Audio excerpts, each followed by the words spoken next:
कोयला खनन और हाथी, ये वो दो बड़े मुद्दे रहे हैं जो हमेशा से छत्तीसगढ़ की पहचान भी रहे हैं और प्रदेश की सियासत के केंद्र भी एक बार फिर छत्तीसगढ़ की सियासत इन दोनों के इर्द गिर्द सिमट कर रह गई है। मुद्दा है हसदेव अरण्य क्षेत्र में हाथी के लिए बनने वाले लेमरू हाथी रिजर्व का क्षेत्रफल, जिसे लेकर एक वक्त पर छत्तीसगढ़ सरकार की तारीफ हो रही थी, लेकिन अब उसी रिजर्व की जमीन के कारण सरकार को विपक्ष के साथ ही अपनों का भी विरोध झेलना पड़ रहा है। आखिर क्या है पूरा मामला और क्या है पूरा विवाद, आपको अब समझाते हैं। दरअसल 27 अगस्त 2019 को भूपेश कैबिनेट में 1995 वर्ग किलोमीटर लेमरू हाथी रिजर्व गठन करने का निर्णय लिया सरकार ने। कमर्शियल माइनिंग से 4 कोल ब्लॉक को बाहर कराया गया था। केते और मदनपुर साउथ कोल ब्लॉक के नोटिफिकेशन को वापस करने का आग्रह भी किया गया था।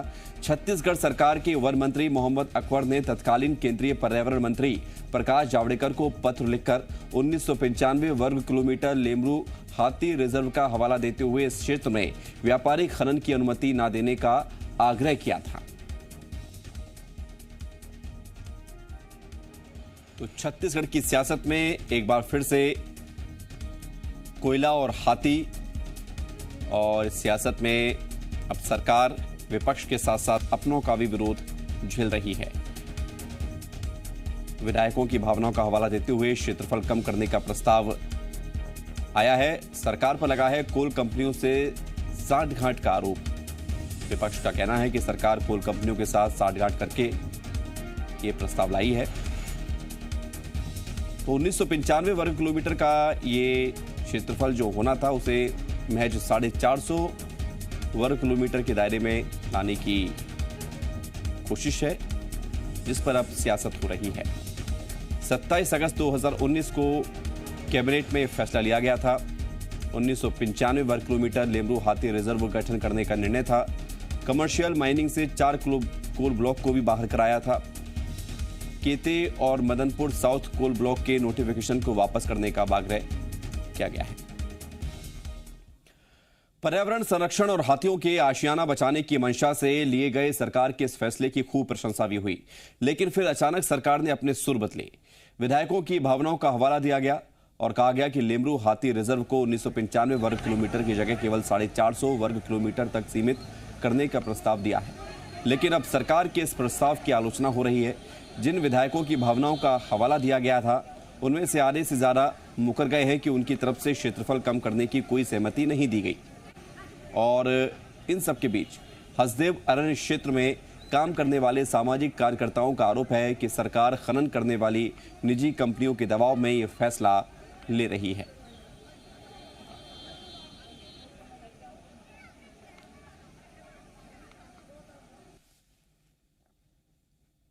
हाथी के रहवास इलाके के कारण ही छत्तीसगढ़ सरकार ने इसके संरक्षण की दिशा में कदम उठाया और लेमरू हाथी रिजर्व बनाने की कोशिश हुई। इसी दिशा में कमर्शियल माइनिंग की सूची से 4 कोल ब्लॉकों को भी हटवाया और जब केते और मदनपुर साउथ के लैंड एक्विजिशन का नोटिफिकेशन हुआ तो उसको विड्रॉ करवाया। लेकिन अचानक से इस पूरी कयावत से पीछे हटकर और लेमरू हाथी रिजर्व को विड्रॉ किया गया। इसके पीछे कहीं ना कहीं खनन कंपनियों का एक पूर्णतः दबाव है। और जब मुद्दा उठा है तो फिर सियासत होना भी लाजमी है, देखी जाती है, यहां भी देखी गई। विपक्ष ने भी मुद्दे को भुनाते हुए सरकार पर खनन कंपनियों के साथ मिलीभगत करके निजी कंपनियों को फायदा दिलाने का आरोप लगाया है। तो सरकार की तरफ से प्रदेश के कृषि मंत्री और सरकार के प्रवक्ता रविंद्र चौबे का कहना है कि लेमरू टाइगर रिजर्व का क्षेत्रफल कम किया जा रहा है क्योंकि ऐसा करने की जरूरत है। चौबे ने पूछा कि प्रदेश के कई संभागों में हाथियों का आवागमन हो रहा है, तो क्या सभी हिस्सों को रिजर्व घोषित कर दिया जाएगा?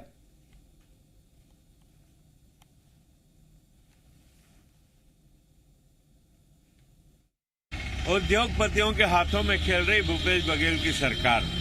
लेमरू प्रोजेक्ट को जिस प्रकार से क्षेत्रफल कम किया जा रहा है उसकी प्रोजेक्ट को गंभीरता से नहीं लिया जा रहा है। हाथी भी जरूरी है, आम जनमानस की सुरक्षा भी जरूरी है, जान माल की रक्षा जरूरी है। तो मेरा तो ये आग्रह, कहीं तो पैसे का मोह छोड़ के, कहीं तो उद्योगपतियों का बचाव न करके जनता के हित में और जानवर इसको मतभेद जैसा आप मत दीजिए, अपना अपना मत व्यक्त करते हैं। हाथियों का जिस दिन अब हाथियों को तो ये नहीं मालूम कि कौन विधायक क्या बोलता है या किस क्षेत्र में जाना है, लेकिन वो पूरा प्रदेश का भ्रमण कर रहे। मैंने बताया ना, डोंडी, लोहारा और बालोद तक में अब हादसे हो गए हैं। हाथियों का तो क्या पूरा प्रदेश, मैंने कहा 5 संभाग में हाथियों का विचरण शुरू हो गया है, तो आप कहा से पूरे छत्तीसगढ़ को अभयारण्य घोषित कर दिया जाए? ऐसा नहीं हो सकता, इसलिए समग्र विचार की जरूरत है। और आइए आपको हसदेव अरण्य से जुड़ी हुई कुछ महत्वपूर्ण जानकारियां भी देते हैं, जिनको समझने के बाद, देखने के बाद आपको इस पूरे मामले को लेकर सारी जानकारी मिलेगी। 1700 वर्ग किलोमीटर में फैला है हसदेव अरण्य क्षेत्र। इस इलाके में 22 कोल ब्लॉक चिन्हित हैं। फिलहाल यहां पर चोटिया 1, 2 और परसा ईस्ट केते बासन कोल ब्लॉक में खनन का काम हो रहा है। इस इलाके में 5500 मिलियन टन कोयला संग्रहित है। हसदेव अरण्य क्षेत्र को यूपीए 2 ने प्रतिबंधित एरिया घोषित किया था। इस क्षेत्र के संरक्षण के लिए कांग्रेस भी लोगों के साथ राजनीतिक वचनबद्ध है, और ऐसे में इलाके में व्यापारिक कोयला खनन के लिए राज्य सरकार की सहमति अब सभी को चौंका रही है। इस क्षेत्र में जब सभी कोल ब्लॉक खुल जाएंगे, ऐसी स्थिति में हसदेव और मांड नदी का अस्तित्व भी खतरे में आ जाएगा।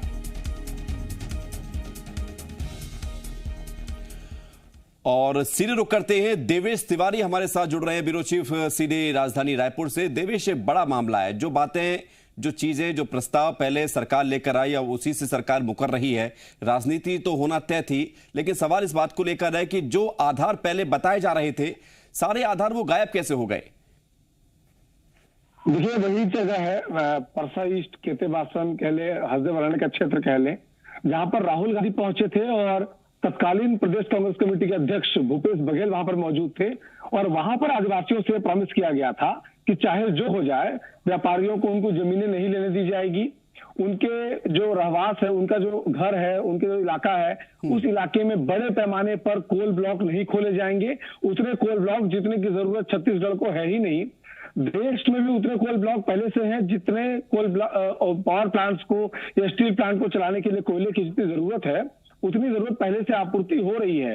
इसके बाद भी केंद्र सरकार ने कमर्शियल माइनिंग को अनुमति दी, और दूसरी तरफ छत्तीसगढ़ में जो अलग अलग राज्यों के जो पावर जनरेशन कंपनियां हैं, उनको छत्तीसगढ़ में कोल ब्लॉक आवंटित किए गए।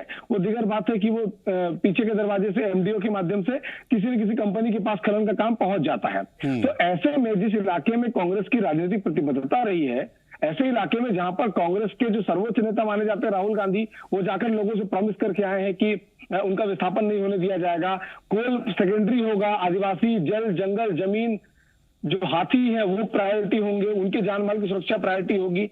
ऐसे इलाके में सरकार पहले ये कहती है कि हम 1995 वर्ग किलोमीटर को चिन्हित कर रहे हैं, जो हाथियों के प्राकृतिक रहवास के लिए होगा।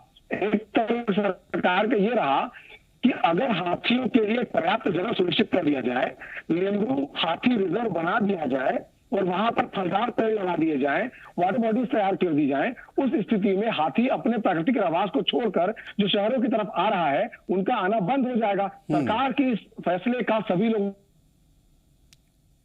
बिल्कुल देवेश, ये सारे कारण तो थे, लेकिन सवाल यही बात है जिसको लेकर उठ रहे हैं कि जो चीजें पहले सरकार को दिखाई दे रही थी, वो सारी चीजें अब सरकार के लिए अलग क्यों हो गई हैं? और देवेश, महत्वपूर्ण ये है कि 1995 से अब 450, ऊपर से रविंद्र चौबे का ये बयान कि पूरे छत्तीसगढ़ को तो रिजर्व नहीं बना देंगे, ये इस मौके पर इस तरह का बयान ये बताता है कि सरकार किस तरह से इस पूरे मामले को ले रही है, या फिर सरकार के सामने कोई विकल्प नहीं है? देखिए, सरकार अपनी बातों में फंस चुकी है। सरकार पहले कहती है 1995 वर्ग किलोमीटर का बनाएंगे, अब 450 वर्ग किलोमीटर के लिए विधायकों की सहमति की बात कही जा रही है। विधायक अपने ही जो सहमति पत्र एक तरह से दिखाया गया, उस पत्र से इनकार कर रहे हैं। उनका कहना है कि हमें इसके बारे में कोई जानकारी नहीं है, उनकी ओर से कोई सहमति नहीं दी गई है। तो क्या कारण है कि एक बार सरकार अपनी पीठ थपथपाती है कि हम 1995 वर्ग किलोमीटर में हाथी का आवास सुनिश्चित करने जा रहे हैं, दूसरी तरफ सरकार जो है ठीक 6 महीने भी नहीं बीते हैं उसके बाद ये फैसला लेती है कि 450 वर्ग किलोमीटर उसका क्षेत्र होगा, उसके बारे में हम चर्चा कर रहे हैं। सरकार के एक मंत्री उसको अपोज करते हैं, कई विधायक अपोज करते हैं कि उनसे कोई सहमति नहीं ली गई है। तो ऐसी स्थिति में एक भ्रम की स्थिति पैदा हुई है। लेकिन अगर 1995 वर्ग किलोमीटर का क्षेत्र अचानक से 750 वर्ग किलोमीटर में हो जाए, जिस बात के लिए सरकार की वाहवाही हो रही थी, जिस बात के लिए माना जा रहा था कि सरकार की प्राथमिकता में आदिवासी है, हाथी है, जल जंगल जमीन है, उनकी प्राथमिकता में जो हाथी का क्षेत्र वो अचानक छोटा हो जाए तो इसे क्या माना जाए। जो सामाजिक कार्यकर्ता है उनका तो मानना है कि जो निजी कंपनियां हैं खनन की, उनके दबाव में सरकार ये फैसला ले रही है। विपक्ष का कहना है कि सरकार जो है वो निजी कंपनियों से साठगांठ करके फैसला ले रही है। लेकिन क्या ऐसी राजनीतिक मजबूरी है जिसकी वजह से इतना बड़ा फैसला लिया जा रहा है कि 1995 वर्ग किलोमीटर जो सरकार का फैसला है, जो कैबिनेट का फैसला है, उस कैबिनेट के फैसले को पलटने पर विचार हो रहा है। और सरकार के मंत्री ये कहते हैं कि अभयारण्य जो है उसका क्षेत्र पूरे 5 संभाग में हाथी है, तो 5 संभाग को हाथी अभयारण्य नहीं बना दिया जाएगा। बेशक नहीं बनाया जा सकता, लेकिन आपके कैबिनेट को यह सोचना चाहिए था, जिस दिन आपके कैबिनेट में फैसला ले रहा था कि 1995 वर्ग किलोमीटर किया जाना है, उस दिन भी आपकी जानकारी में रहा होगा कि 5 संभाग तक हाथियों का रहवास है। उस दिन भी सरकार को इस बात की जानकारी थी कि हाथी 5 संभाग में जाता है। फिर कुछ सोच समझकर 1995 वर्ग किलोमीटर तय किया गया होगा। तो आखिर क्या वजह है कि 1995 वर्ग किलोमीटर को छोटा करके 450 वर्ग किलोमीटर किया जा रहा है? कई सारे कारण हैं। अब सवाल देवेश ये है कि सरकार अपने फैसले पर पलट चुकी है, अपनी बातों को नकार रही है और नए तर्क दिए जा रहे हैं। तब इसके आगे हम क्या महसूस करें कि 450 वर्ग किलोमीटर तक ही ये पूरा अरण्य क्षेत्र रहेगा हाथियों के लिए? ये लेमरू प्रोजेक्ट जिसको लेकर विवाद हो गया है, इसकी जो दायरा है वो कम हो जाएगा या इस पर आगे कुछ बातचीत चलेगी? अगर ये 1995 वर्ग किलोमीटर होता तो जाहिर तौर पर कुछ कोल ब्लॉक जो है वो कमर्शियल माइनिंग से हो या सरकारी कंपनियों को माइनिंग पे दिया जाना हो, उससे अलग हो जाते। और ये वही हिस्सा होता जहां पर बारिश का पानी साल के पेड़ आकर्षित करते हैं और जहां पर पानी गिरता है तब नालों के माध्यम से वही पानी मांड नदी में और हंसदेव नदी में जाता है। वही पानी जाकर के बांगो डैम में इकट्ठा होता है और जांजगीर जिला और कोरबा जिले का वाटर लेवल कितना होगा वो भी यही दोनों नदियां तय करती हैं। तो आज जो फैसला लिया जाएगा उसका असर न सिर्फ आज पर बल्कि आने वाले 50 सालों तक छत्तीसगढ़ में 2 जिले प्यासे रहेंगे, सूखे रह जाएंगे, उनमें बांध का पानी पहुंचेगा, बांध में पानी जमा होगा या नहीं, इन तमाम बातों पर निर्भर करेगा। क्योंकि अगर जंगल काट दिए जाएंगे, बड़े पैमाने पर जो हसदेव अरण्य का कैचमेंट एरिया है हसदेव नदी का, उसमें अगर खनन शुरू होगा तो जहां पर पानी बह करके नदी तक पहुंचता है उस जगह पर हजारों हजार फीट की खाई होगी जहां से कोयला निकाला जाएगा। उस स्थिति में आने वाले दिनों में आज की पीढ़ी को बहुत ज्यादा फर्क नहीं पड़ेगा, लेकिन आने वाली पीढ़ी प्यासी रहेगी। आने वाली पीढ़ी के लिए बारिश देखना मुनासिब नहीं होगा। तो इस तरह की परिस्थितियां देखने को मिलेंगी। यही वजह है कि जब हाथी का रहवास बढ़ाने की बात कही गई तब यह लगा कि हाथी शहरों की तरफ प्रवेश नहीं करेंगे, हाथी अब गांव वालों के जानमाल को नुकसान नहीं पहुंचाएंगे। साथ ही सरकार ने जो हसदेव अरण्य क्षेत्र है, जो हसदेव नदी का वाटर को लेने का इलाका है, जो कैचमेंट एरिया है, उस इलाके को सरकार बचा ली। इस बात को लेकर सारे लोग आश्वस्त थे। अब जब 450 किलोमीटर की बात आ रही है तब लोगों में फिर से एक बार आशंका हो रही है कि सरकार की प्राथमिकता में कौन है, कोयला है या हाथी है, जल जंगल जमीन है या आदिवासी है? ये बड़ा सवाल है। और दूसरा सवाल आरोप वो भी है कि कोयला कारोबारी भी तो है। अगर हाथी को बचाना है तो कोयला कारोबारियों को नाराज नहीं करना चाहती सरकार, क्योंकि आरोप तो यही लग रहे हैं देवेश। अब सवाल यह है कि इसके आगे हम क्या महसूस करें, क्या देखें? राजनीति एक तरफ हो रही है, राहुल गांधी जो कह के गए थे उस बात को भी भुला दिया गया है, सरकार अपने प्रस्ताव से पीछे हट गई है, नया प्रस्ताव लेकर आ रही है। तो अब वहां के लोग या फिर इस पूरे मामले पर आगे क्या संभावना है? देखिए, जिन कोल ब्लॉक्स को लेकर सरकार पहले यह कहती रही है कि इन पर खनन की अनुमति नहीं दी जानी चाहिए, उनकी अधिसूचनाएं जारी हो रही हैं।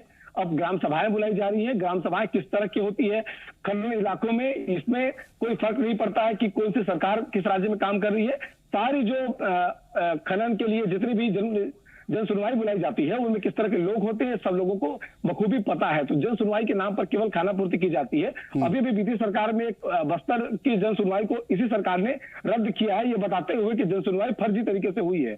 तो इस इलाके में अगर हाथी का रहवास छोटा किया जा रहा है, उसका आशय ये नहीं है कि आप हाथी के लिए एक छोटा इलाका सीमित कर रहे हैं। आप हाथी को फेंसिंग से बांध नहीं सकते।